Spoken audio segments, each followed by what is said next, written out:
What is up, guys? It's TimeForDillon back at it again with another crypto video.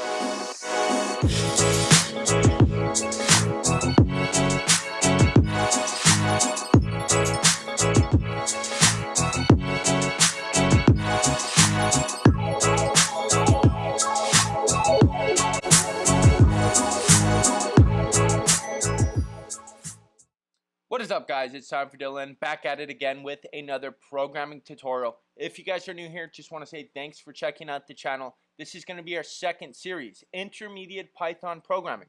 Just like the first, I'm going to show you how to code in Python using ChatGPT. Of course, we're still going to follow along on sololearn.com, which is an awesome website that teaches you everything you need to know about programming. So we're going to learn our basic building blocks in those lessons and then, of course, implement them in the program that we've been building since our very first lesson, learning beginner Python programming. So make sure you guys stay tuned until the end of this video so you don't miss out on any of this important information. Let's head on over to sololearn.com and get started with this lesson. Let's get it. Alrighty, guys, before we head on over to sololearn.com, I just wanted to give you a quick reminder of our program, Hello Blockchain. We built this from the ground up, literally like 10 lines of code. Now, after our beginner series, we have functions, we have if statements, we have loops, we have everything that we learned in our first couple lessons implemented into this awesome program. And what does it do? Let's go ahead and run it so you guys can see exactly what this program does. So pressing play, it's going to ask for a name for wallet 1. We're going to put Charles Hoskinson. We'll just put Charles. Enter the amount of ADA that he has. He has a lot. And then, of course, TimeForDillon. How much do I have? Man, I got ripped on that rug pull. I only got 10 ADA left. So what does it do? It outputs how much ADA Charles has based on our input. Then it tells us a seed phrase. And if you guys remember, in our last tutorial, what I did was I actually implemented the English list of words based on BIP 39, the Bitcoin Improvement Proposal 39, that pulled those exact words that are used in our seed phrases around the world and implemented them into our program, randomly pulling 24 words from that list, that text document that we saved in the same exact directory as our program, and then, of course, assigned those 24 randomized words to a list of words called seed phrase. And then, of course, save that along with Charles's ADA. So right now, it's still a little wonky. We still need to learn some more things that we're going to learn in this intermediate series, right? But right now, it still works, right? We still have our seed phrase. What I want to do, though, like I told you in the last tutorial, is I want to make it so you, instead of seeing the seed phrase, it maybe will show you the seed phrase first, and then if you want to send ADA from Charles to Dylan, you have to give me, like, you know, the third, the fifth, and the ninth word from the seed phrase. And as long as they match, bada bing, bada boom, we will go ahead and send the ADA. So what else does this do? It outputs how much ADA TimeForDillon has, my seed phrase, and then tells you how much ADA you would have if you staked for 1 year at 3.5% APY. Boom. And then, of course, tells you at the bottom who has more ADA. So this is where we're at so far. Hello Blockchain. We're at 9 lines of code. Some of those are comments, but hey, we're going to include them in that line count. So just stay with us with this tutorial. Of course, what we're going to do today is learn intermediate Python. As you guys see, we are officially done with the Introduction to Python series.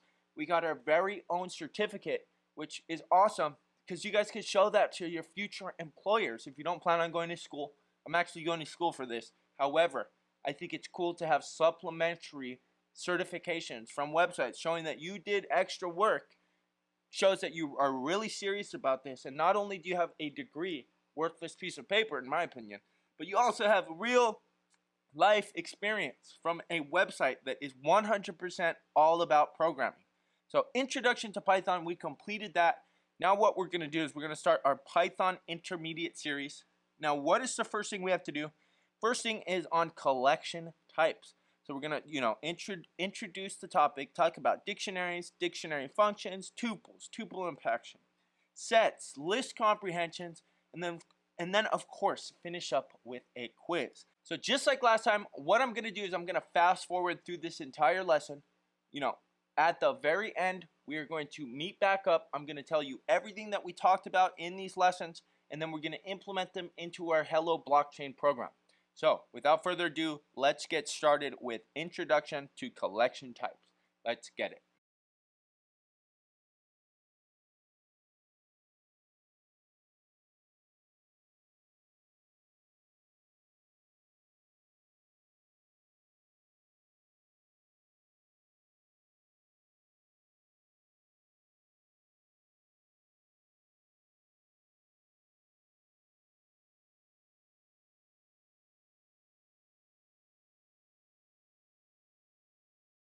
So there we go, guys. We just finished up the very first lesson in our Python intermediate programming series. So we did collection types. What did we cover? We covered dictionaries, tuples, sets, list comprehension, and then of course we wrapped everything up with a quiz. So essentially all three of these collection types are just different ways of storing, multiple data types in one exact place. So dictionary, you can think of it kind of like a regular dictionary, right? So essentially you have like an index or a key as what we call it, and then what that key represents. So we can have like a number with a word, or we can have a number pointing to another number, right? Like we can have a dictionary that stores all the different cubes of numbers, right? So the first one would be 1, the second one would be 8, the third one would be 27, etc. Or you could do words. So I think we might be able to implement this into a seed phrase if we wanted to. However, I don't think we're going to do that in our lesson. So then we learned about tuples. Tuples are just like lists, except they can't be changed. So once you make the tuple, that's it. What's in there is what's in there. You can't add to it. You can't remove from it. So you're just stuck with that list. That actually might be something more useful for a seed phrase. But I don't know. We might just leave it in a list. We'll see. And then, of course, we talked about sets. Sets are kind of interesting. We use the curly brackets for sets, and it is unordered, meaning there is no way to access the contents of a set with an index, kind of like how we've been doing with lists.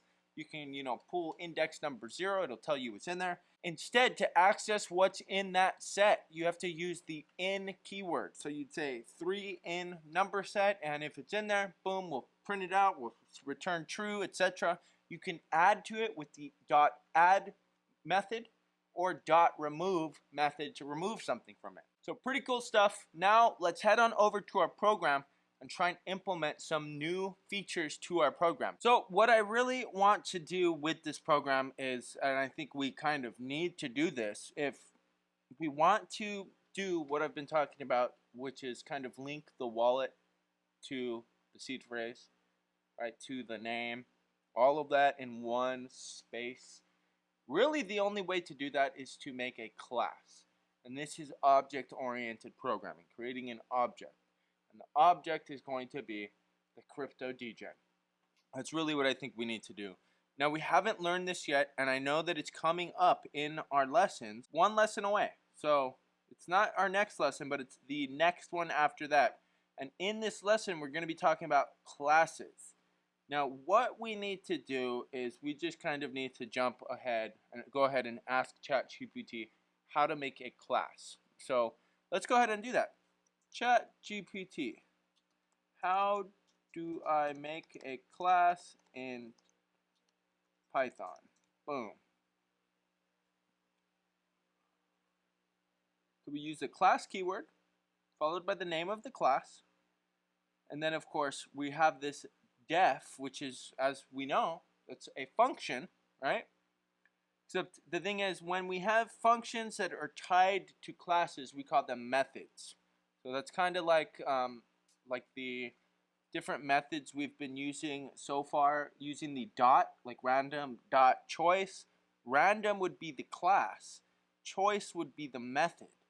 So like that. What else? We've used name dot is alpha. Alpha is the method. It's like a function, but it's tied to a class, so we call it a method. So this def in it is like the initialization. I think that's literally what it's called. You initialize the class, and when you do, this is what we need to send in. So argument 1, argument 2, and then we need to save them using this keyword self to make it tied to this class. So then whenever we want to create an instance of the class, it shows you down here. My object, this would be like the name. So this would be like my name, TimeForDillon equals, and then the class. And then in there we would send in like my name, and how much ADA I have, for instance. So that's what we're going to do. We're going to try and implement this. Let's just copy this. Come on over here. Let's go to the top. Boom, boom. Def my class. So the first thing I want to do, put a comment. This is a class for the crypto DEGEN that has a wallet address, ADA amount, and seed phrase. Name, of course, name and seed phrase. So let's go ahead and change this from my class. We're going to call it crypto DEGEN. So in Python, the naming convention for the classes is to have it capitalized, and then we don't use underscores like how we do with everything else in Python. We don't use snake case for the name of the class. It's like this. So crypto DEGEN, that's what we're going to call it. When we initialize this, what do we need to send in? We need to send in the name. What else? ADA amount. I don't know how to spell amount. Boom, ADA amount. So we just need to change these. Name equals name. Boom, ADA amount equals ADA amount. And then it's usually typical to, and when you have this name right here, this has to be here, right? When you create your class, you have to have this initialization method that like instantiates or creates the class. So when you create the class, it's going to automatically run this. Another thing that is common to do is to override the string method. So that's when, if we do create a class, right, we call the class object, or if we do create an object of this class, is what you call it, right? Like how we saw down here, boom, my object equals my class. This is how you create one of the crypto DEGENs. To print this out, right, like down here, if you print this, if you were to remove this right here and just print my object, it's not going to print anything useful. It's going to print like the address in memory.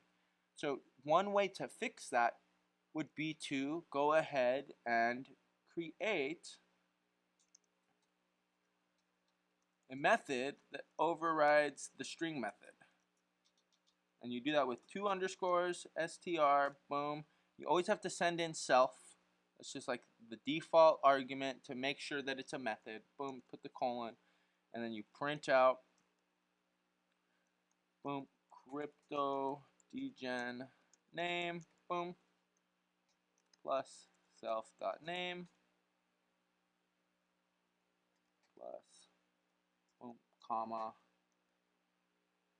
ADA amount, boom, plus self.ADA amount, boom. So this way, when we go to print out the object, this is what will come out. It'll say crypto DEGEN name, and then it'll print out the name, ADA amount, boom. Now what we can also do is, instead of having this my method, we can have get name. And this, instead of printing, what we'll do is we will return self.name. And then we can have def get ADA amount self. Boom, and this will return the ADA amount. Boom. So, as you guys can tell, my camera froze, so I'm gonna have to try and talk this one through. But basically, what I'm doing is, what I want to do is I want to change these lines of code right here that takes in name 1, wallet 1, so that we have our objects, right? so that when we call the objects, instead of it being name1 hard-coded, wallet1 hard-coded, it will be like, you know, crypto degen1 dot name and then crypto degen1 dot ADA amount, instead of doing it like this hard-coded. So the way we're going to do that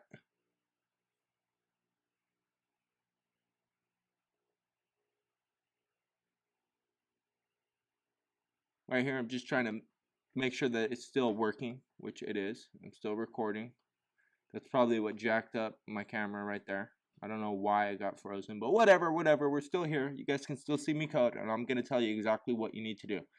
So what I'm doing here is I'm just adding some additional variables that go along with these, with this object, with this class. So seed phrase, right? We're just creating an empty list.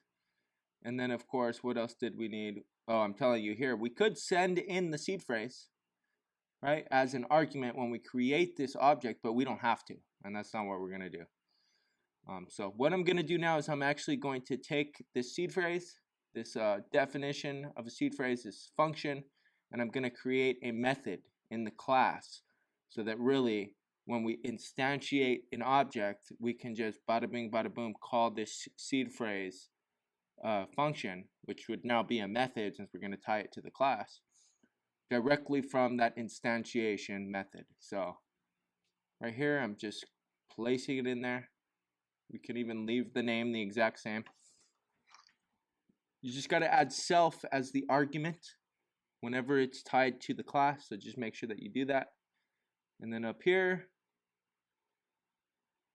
just going through making sure, seeing if anything else needs to be changed, which it doesn't. And as you guys can see, the return statement, it actually returns that list random words, which is a list. So seed phrase, boom, we can now change that to self dot create seed phrase. And that way it stores that seed phrase inside of whatever the object of this class is. So bingo bango, bingo bango. As methods, you can have two types of methods, setters and getters, or accessors and mutators. Basically, the accessors, they get the information. They don't change anything, right? That's why we call them accessors. And then the getters, I think I may have mixed that up. The setters, they set things, so they mutate the data. The getters, they get things, so they access the data. That's really the difference. And you want to try and name them accordingly. Sorry, here I'm just, commenting out that code right there, just to make sure that this function, that this program is still working properly. So boom, I ended it. Now I'm running it. Boom, still taking all the information. Still have it all hard coded, so it's still gonna work. And of course, my little stupid picture is blocking the code, but as you guys can see, it still worked without any hiccups. So that's good. So after we take in the name, we take in the wallet, right, which we could still use these functions that we created up here, the take wallet balance as input, take username as input. We'll still leave that, but we're going to just change the names of what we're storing the values into.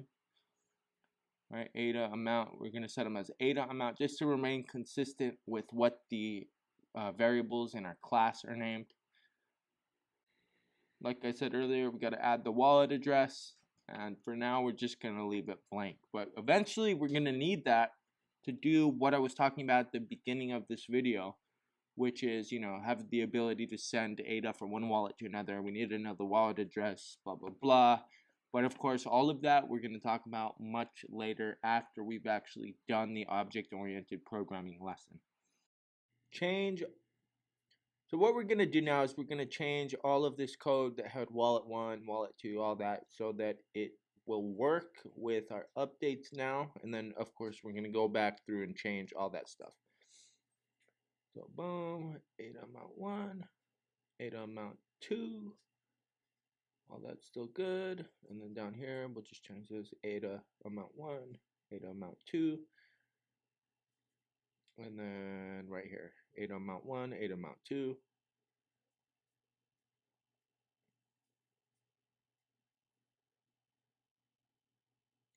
And then same with this one. Boom, ADA amount 1.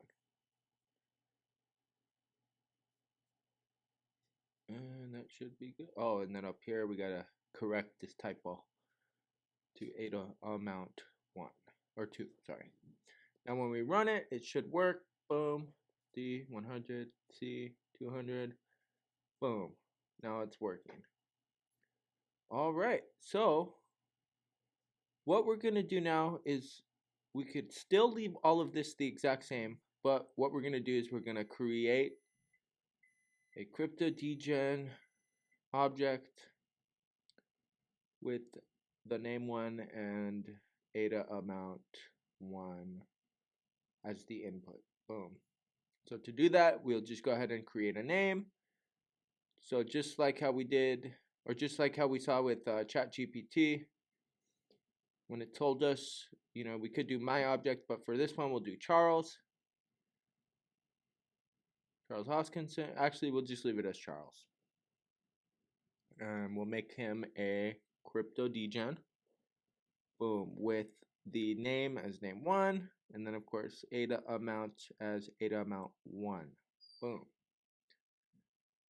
And then the little error that we're getting, or the little notification, is that we haven't used it even though we created it.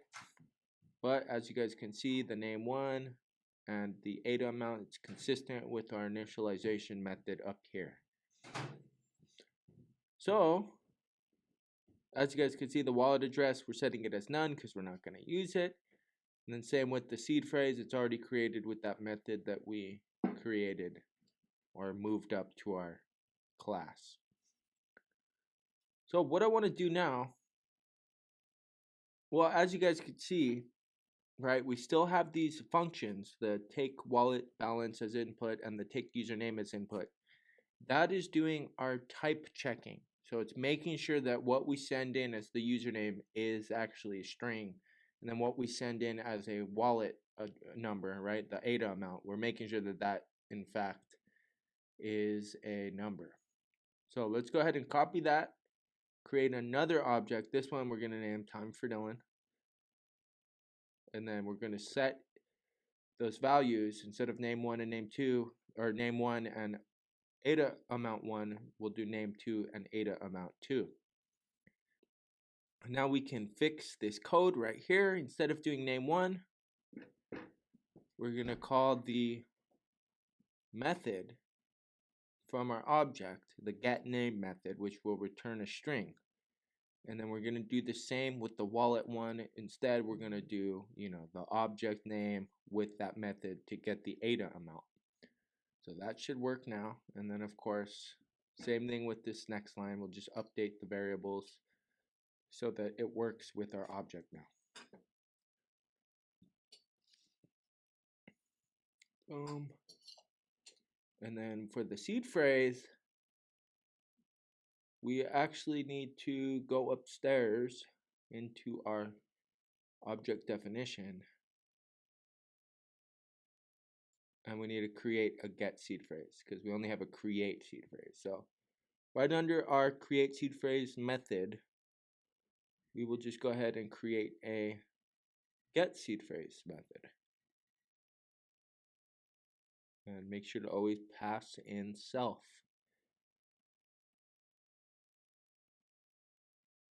So that we know that it's a method for this class. Boom. And then return self.seed phrase. Bingo, bingo. Now we can come back down here and go ahead and fix that. Now that we can put get seed phrase, and there it is. You gotta love Spider because it allows you to just type in a couple letters and it will automatically finish the rest of the code for you, which helps with time. So let's comment that out and then run this and make sure that it's working. Boom. Hello blockchain. And again, sorry, my stupid picture is blocking the code, but you guys get the idea. Name, ADA amount, second name, second ADA amount. Boom. Now you can see it's working. Cool. All right, so now we can come back down here and fix this code. Boom, uncomment it, and go ahead and add the next object. Right, TimeForDillon dot get name. boom. And then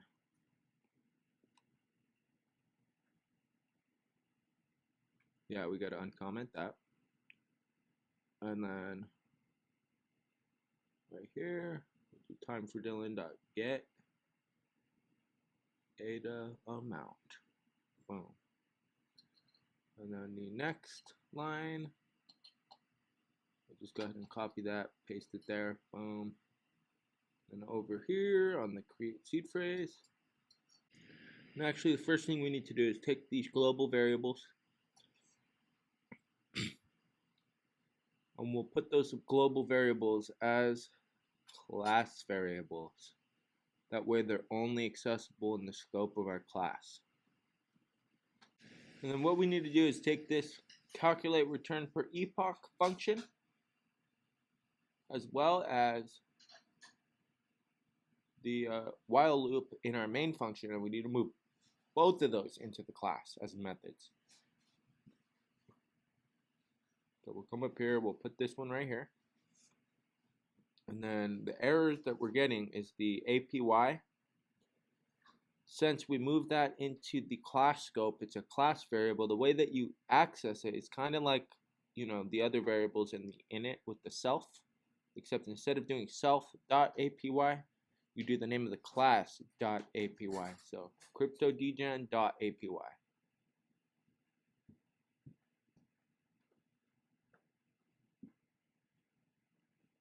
Boom. Just like that.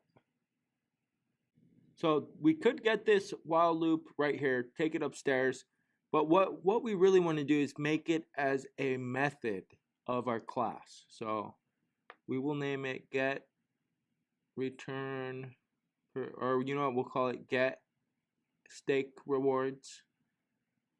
You know what, get annual stake rewards, I think is a better name.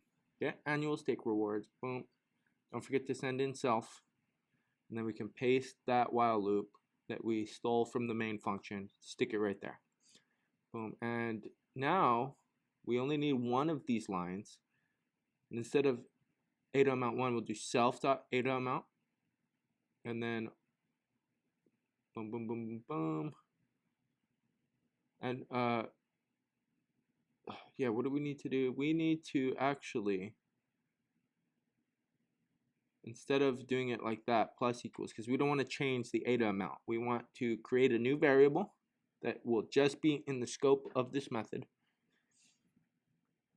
That way, when we run this loop 73 times, it doesn't change the actual ADA amount. It's just going to give us, you know, the estimated amount after 1 year. So we'll make this new variable, ADA amount after staking for 1 year. And in real life, you would never have a variable name that long. People would rip your head off. But for the sake of this video, just so it's super clear, we will go ahead and name it that.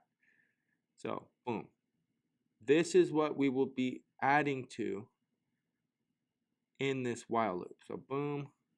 That will equal the ADA amount plus the return per epoch. And then we got to change this variable to self.ADA amount.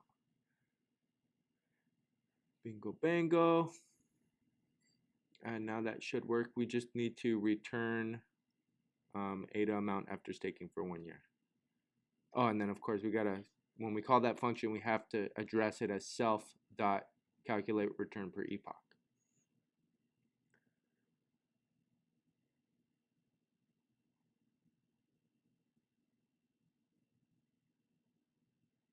So we gotta return the ADA amount after staking for 1 year. Cool, so this function's good now. This method's good now. And then up here, we just got to update the balance to self.ADA amount right there. And then over on this side, same thing, self.ADA amount right here. Bingo, bango. And now this code should work. So all we have to do now is just update this string formatted string 1. We just have to update this so that it includes the correct variable names as we made them in our class. So let's go ahead and make those updates. And then real quick, we will create a new method get APY percentage, because since we moved those global variables into the scope of our class, they're no longer global. You can only access them in our class. So we have to make a method so that we can actually get that value, just to make life easier for ourselves. So boom. Return crypto degen.apy%. Cool. All right, so what we're going to do now is change these formatted strings with the correct variable names. Instead of name1, we're going to do charles.getName. Instead of ADA amount 1, we're going to do charles.get ADA amount. Boom. And then same thing with the APY percentage. Instead of APY percent, we're going to do charles.get APY percent. And I'll just type it here so that I make sure that it's correct. Boom. Let's cut this. Boom. And then paste it down here. Boom. All right, so now I'm just going to comment this out and make sure that it works. Boom, run it, enter the name, boom, ADA amount, boom, name, boom, ADA amount, boom, and looks like it's working. Oh, you know what, actually, so I made a mistake. I put charles.get ADA amount when I should have put charles.get annual stake reward. So that's what I meant to put. Boom, now if I run this, hopefully this will work. Let's take a look. Name, ADA amount, name, ADA amount, boom. Okay, we're getting an error. Let's take a look and see what that error is. So if we come up here and take a look, when I changed the function to a method, I didn't take in any variable. Instead, I'm just going off of the instance variables, right? The ADA amount based on what we created the object as. So I don't need to send anything in. That was what the error was. And as you can see, now the code is working. Everything looks fantastic. And all we need to do now is come back down here and fix the rest of the code. Bingo, bango. So let's go ahead and do that. Instead of typing it all in, what I think I'm going to do is just copy the stuff above, just to make it easier. All right, so I corrected the code, and let's go ahead and run it and make sure everything is working. Charles has 1,000,000 ADA, TimeForDillon. I got rug pulled, I only got 5 ADA. Bingo, bango. As you guys can see, it's outputting the correct variables, showing us the correct seed phrase, even including the stake rewards after staking for 1 year. And then, of course, showing us that Charles has more ADA than Dylan. Of course, we all knew that to be true. So that completes our tutorial for today, our first lesson in the intermediate Python programming series, teaching you guys how to code in Python using ChatGPT. If you guys made it this far, you guys are legends. 100 and almost 50 lines of code. We now have a class, and of course, we're going to keep building on this. So make sure you guys stay tuned. If you have questions, hit me up on Twitter, drop a comment down below. You guys have a beautiful day, beautiful night, wherever you guys are.